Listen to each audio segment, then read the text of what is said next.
Good afternoon, it's Stephen here. The day after Manchester City's 1-1 draw away at St James's Park against Newcastle. Are you all good? Are you well? Yeah, let's talk about that game in a little bit more detail. It's 5 things that we learned from that divisive game, is the way I'll put it online. What is your mood today? Do let me know in the chat how you're feeling about yesterday's game. Where have you settled nearly 24 hours later? So 24 hours ago, the game has just kicked off, and the mood was obviously concerned, I would say, post Rodri. Obviously, about 22 hours ago, the game finished. And obviously, people were a little bit frustrated and all that kind of stuff because it was a tough game. But how do you feel now that the storm has settled a tiny bit? What is your current mood? Do let me know. Of course, you can watch my match reaction tomorrow when I called for calm. Emotions and feelings and all that kind of stuff are fluid. They change on a daily basis and they change on an hourly basis. I was a bit frustrated during the game. After the game, I felt the urge to seek calm, and I still feel that a little bit. And I also feel that we've obviously got a lot to talk about after that. I do think there are things that we're going to have to accept and handle, and I also think there are failings, and I think there are things we can't avoid. As everything, as always, it's nuanced. Like, I wish there was always a simple solution. We could always point to this and point to that. Like, for example, Nurlan in the chat is immediately just pointing towards one thing there. Like, I think it's always reductive to. So you could Nurlan said in the chat, Rodri was not the problem. The problem was creativity. You do realise Rodri is one of the most creative players, by the way. Like, Rodri is creativity. That's the thing.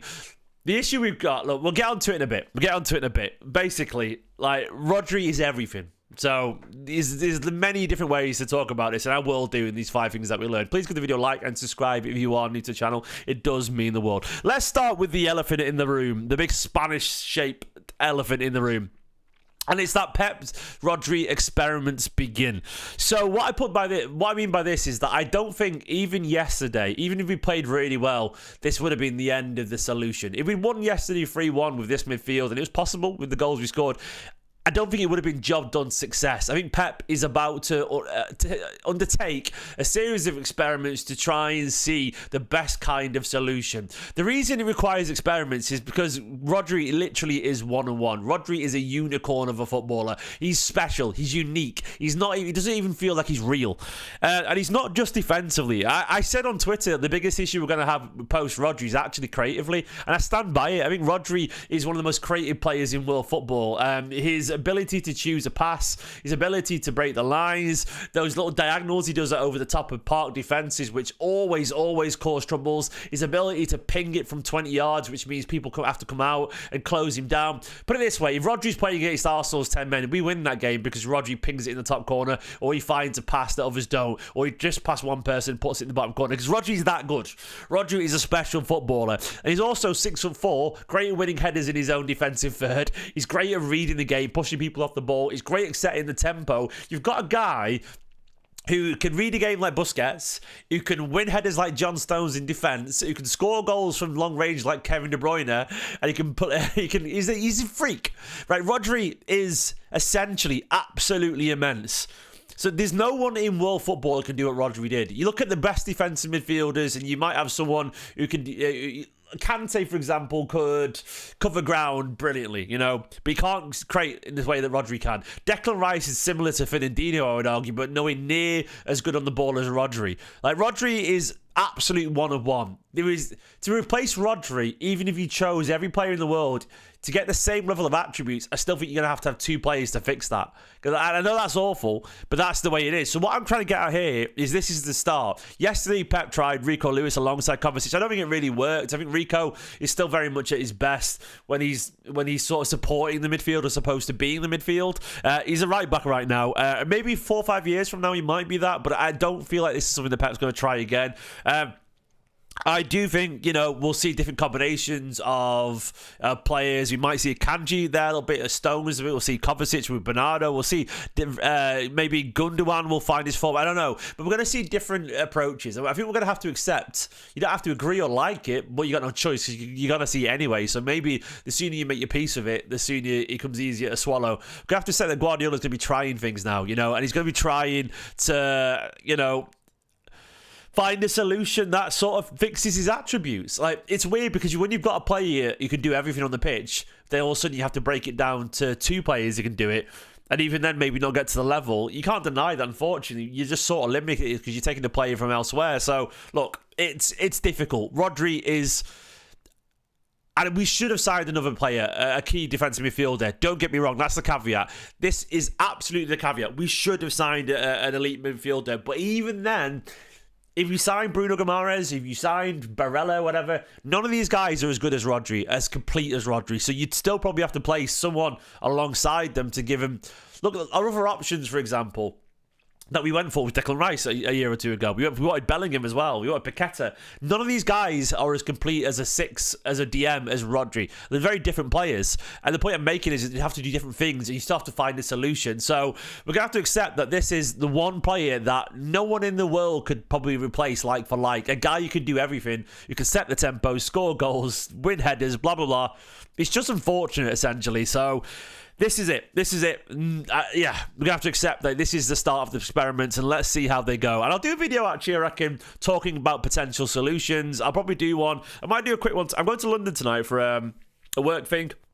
I'll be doing some content in London tomorrow. And if we get time, I might do a quick little video talking about potential solutions. So, yeah, we are linked to a lad from Torino, Samuel Ricci. I don't know anything about him. People said he's good, looks like creative and all that kind of stuff. We'll see how it goes.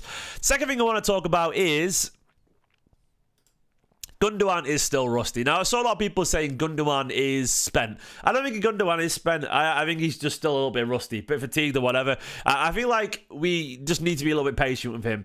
There's a tendency to feel that you know, it isn't the start of the season. People tend to do that because they tend to do it because football's constant.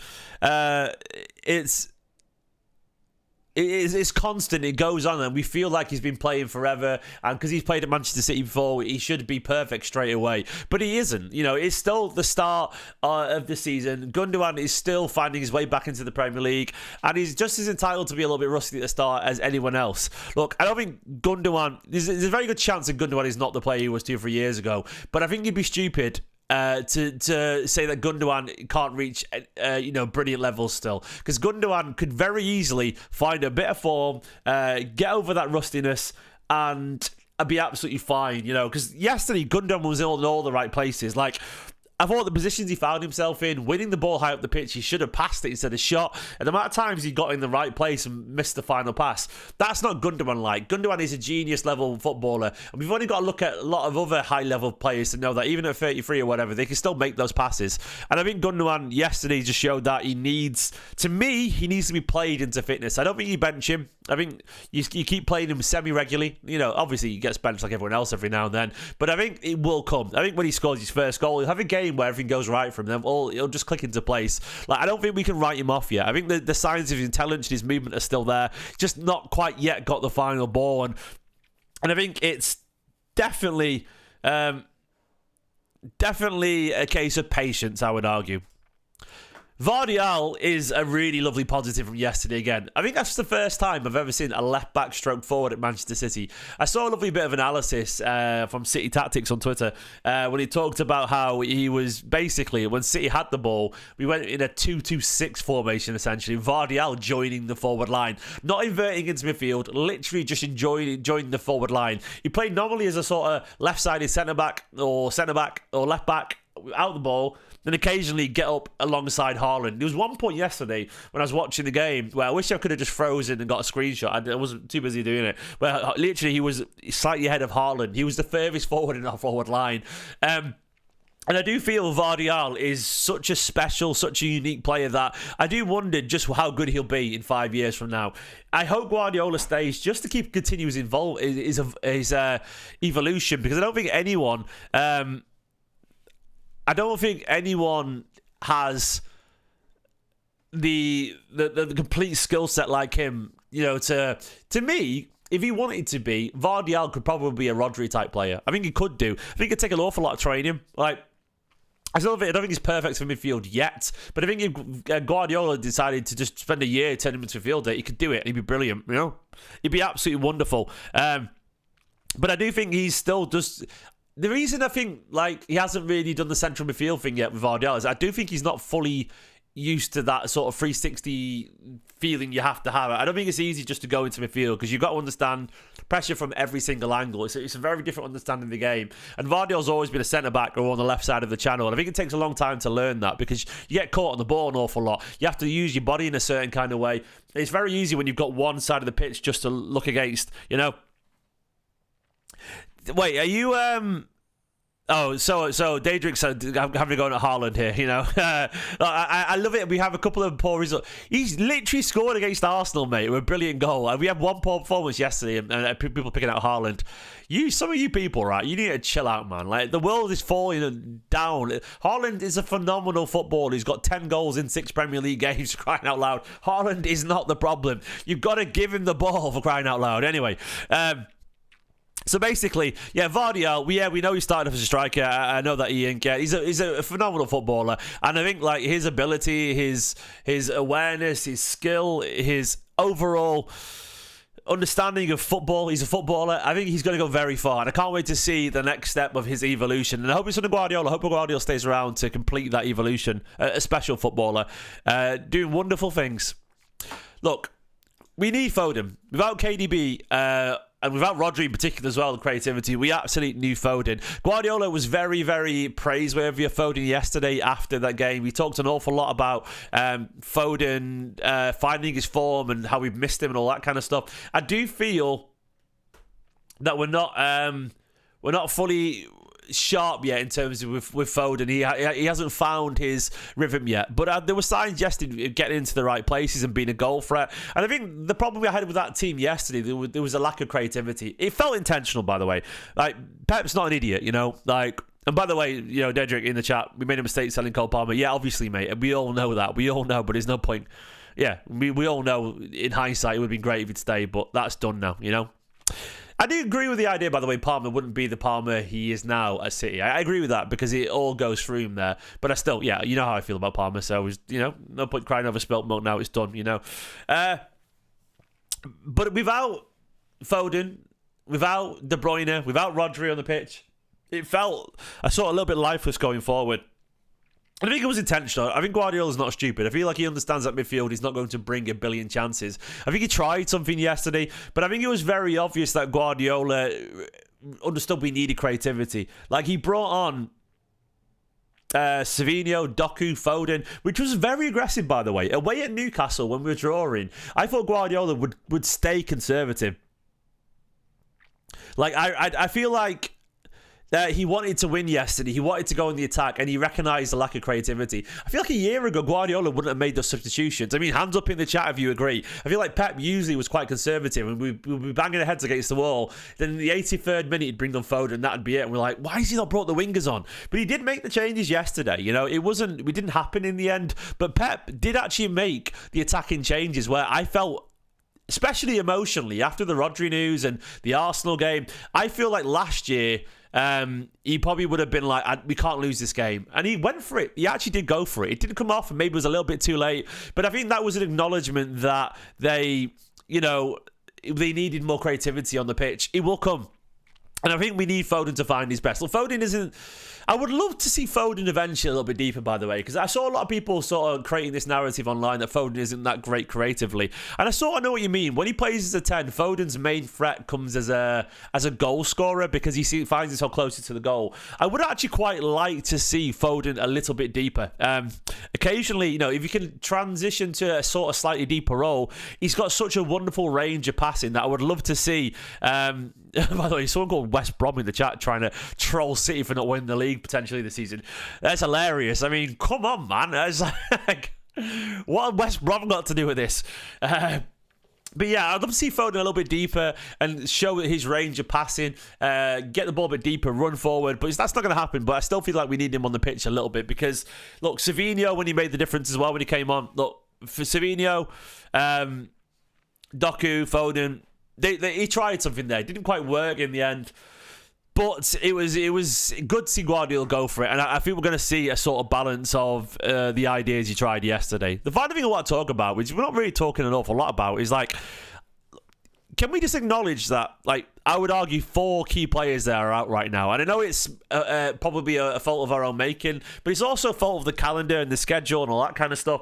I don't think there's many teams that wouldn't struggle this early on when players aren't fit and sharp, losing this many players. Like, if all those players are available, we win both of these games and we're top of the table. So I think it's just a bit too much to lose, though. And I know the contrast is like we should have signed, a Rodri replacement and a Haaland one. Obviously, the issue isn't a Haaland replacement here, so that would have been irrelevant to this conversation here. But I agree about the Rodri replacement, but look, it's just difficult to deal with all these. Like Nathan Ake involved, I think in a game like Arsenal would have been great or whatever. Or I think like we underestimate the brilliance of Nathan Ake and Oscar Bob as well, and what they would bring, to this team. Like Nathan Ake to me is more than just a great defender. He's a leader. He's composed. He's a ridiculously intelligent footballer. He marshals that back line and he gets you sort of going and through games. So Nathan Ake would be great. He'd free up Gvardiol to do a slightly different role potentially. Oscar Bob would have brought a little bit of ingenuity and creativity.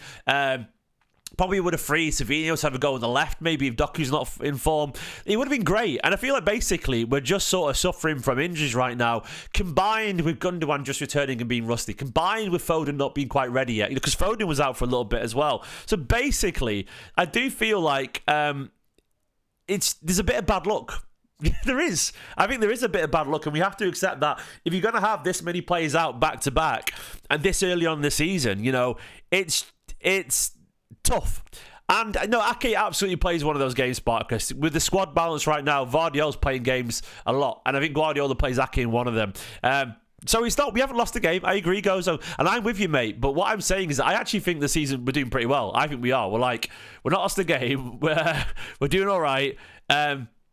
And we've lost a few key players, and some of them we should have replacements for. And by the way, I was going to do a 6-point about the age of the squad, but I think I'll do that as a separate video, I reckon, because I think there is something to be said about the current age dynamic, and I do feel that's something to talk about. It's going to be interesting to see how we deal with that. But either way, I think it's not like a happy clapper to admit that these players would make a difference, and I think. If you're going to lose KDB and Rodri from midfield, doesn't matter who you've signed. They are 2 of the very best in the world at what they do. It's going to be hard until the other players get their rhythm back and get a fitness, because they are just 2 of the best. You can't replace them. You just can't. Like, even Foden can't replace De Bruyne, because De Bruyne is still the best passer in world football. So, it's going to be difficult, basically. There's a bit of bad luck there. So, it is what it is. Like, the squad... I feel like, with the squad, we talk about it, and I think there has been some, unfortunately, the misses with Phillips and Nunez have set us back. Look, if one of those comes off, the squad feels totally different. You've got a young guy, midfielder there in their 20s who's trusted, and he's currently building their way to be the next superstar. The way that like Gundogan was great, but then really came into his own when Silva left. I feel like we need a player like that right now, and it's hard to find a Gundogan, but someone who plays really regularly, and then when De Bruyne leaves or whatever, Bernardo, they really come into their own and be the next superstar. I feel like we've got it in defensively. I feel like we've got it, wingers, we've got some good wingers in, but I feel like in midfield is where we're sort of lacking, but, it is what it is. And I am not going to get down about the season yet, because I think, once again, as I was saying, Guardiola's just started doing his experiments, and I think Guardiola... If anyone can fix this, it'll be him. So let's see how we're going here. Gundogan is still rusty. Patience would be my advice there. Gvardiol continues to evolve. Foden's needed without KDB. And these injuries are just too much. So it's going to be very difficult. And I don't think we need a world-class player to be an understudy, by the way. I feel like we need, once again... Do you know that, like how... Bernardo... We just need some... You need someone who can basically just... For example, Bruno Guimaraes would have been great, because he would rotate quite a lot while also getting better under Guardiola and eventually maybe be able to take over one day. That's the thing. There's no one world class, but you need someone very, very good who become world class. And I think what probably we signed is, with Nunez and Phillips, they weren't very, very good when we signed them. They were good players. And the problem is, if you sign someone who's a good player, you hope they can take a massive leap to world class. It can be really hard. They might go to good to very good or just stay where they are. If you sign someone who's very, very good, they can sometimes make the leap to world class in the way that Rodri was very, very good, made the leap to world class. Diaz, very, very good, made the leap to world class. You need to find someone who can become world class eventually. And it's hard to do, man. It's hard to do. We will see, and we will hopefully find that. Guys, thanks for watching this video. Watch my match reaction from yesterday. I'll get some more videos done this week. And of course, I forgot we're playing Tuesday as well. Yeah, we'll see how that goes. Preview tomorrow for that. Wild. Games are coming thick and fast. In a bit, I'm relaxed, I'm calm. Give the video a like, subscribe if you're new to the channel. Bye-bye, Blues.